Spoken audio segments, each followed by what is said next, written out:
हमारे चैनल में आपका बहुत बहुत स्वागत है। सभी को मेरा नमस्कार, राधे राधे। पाप मोचनी एकादशी की आप सभी को बहुत बहुत शुभकामनाएं। चैत्र महीने के कृष्ण पक्ष की एकादशी को ग्रंथों में पाप मोचनी एकादशी कहा गया है।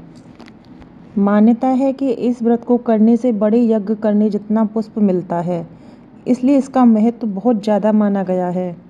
पाप मोचनी एकादशी व्रत में विधि विधान से भगवान लक्ष्मी नारायण की पूजा होती है। इस दिन भगवान कृष्ण का अभिषेक ओम नमो भगवते वासुदेवाय मंत्र का जाप करना फलदायी होता है। भगवान विष्णु की पूजा के समय पाप मोचनी एकादशी व्रत को कथा सुनना जरूरी होता है। पाप मोचनी एकादशी व्रत से पाप मिटता है और मोक्ष मिलता है। आइए अब शुरू करते हैं पाप मोचनी एकादशी कथा। प्राचीन काल में चैत्ररथ नामक एक अति सुंदर वन था। इस वन में देवराज इंद्र गंधर्व कन्याओं, अप्सराओं तथा देवताओं सहित स्वदच्छ विहार करते थे।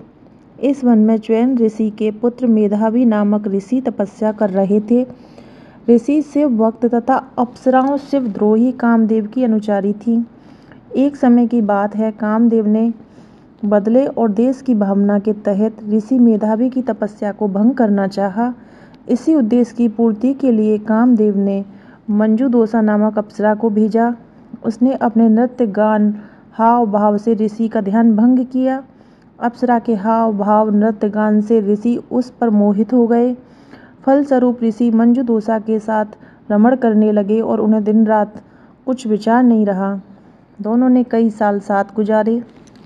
एक दिन जब मंजूदोसा ने जाने की आज्ञा मांगी तो ऋषि ने उसे रोकना चाहा। तब मंजूदोसा ने ऋषि को समय का एहसास दिलाया। उन्होंने समय की गणना की तो उन्हें एहसास हुआ कि पूरे 57 वर्ष बीत चुके थे। तब ऋषि को वो अप्सरा काल के समान प्रतीत होने लगी। उन्होंने अपने रस ताल में पहुंचने का एकमात्र कारण मंजूदोसा को समझकर क्रोधित होकर उसे पिशाचिनी होने का श्राप दे दिया। श्राप सुनकर मंजूदोसा भयभीत हो गई और ऋषि के चरणों में गिरकर प्रार्थना करने लगी। कांपते हुए उसने ऋषि से श्राप का निवारण करने का उपाय पूछा। बहुत अनुनय विनय करने पर ऋषि का दिल पसीज गया।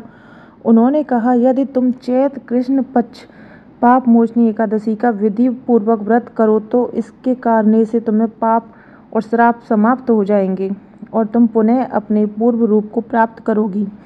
मंजूदोसा को मुक्ति का विधान बताकर मेधावी ऋषि अपने पिता महर्षि च्यवन के आश्रम चल पड़े। श्राप की बात सुनकर च्यवन ऋषि ने कहा, पुत्र, यह तुमने क्या अनर्थ कर दिया। श्राप देकर अपना सारस पुष्प छीण कर दिया। अतः तुम भी पाप मोचनी एकादशी का व्रत करो। इस प्रकार पाप मोचनी एकादशी का व्रत करके मंजूदोसा ने श्राप से तथा ऋषि मेधावी ने अपने पापों से मुक्ति पाई।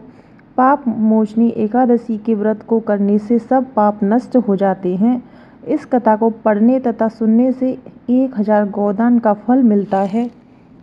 इस तरीके से पाप मोचनी एकादशी की व्रत कथा समाप्त होती है। आपको हमारी वीडियो कैसी लगी ये कमेंट बॉक्स में ज़रूर बताएं।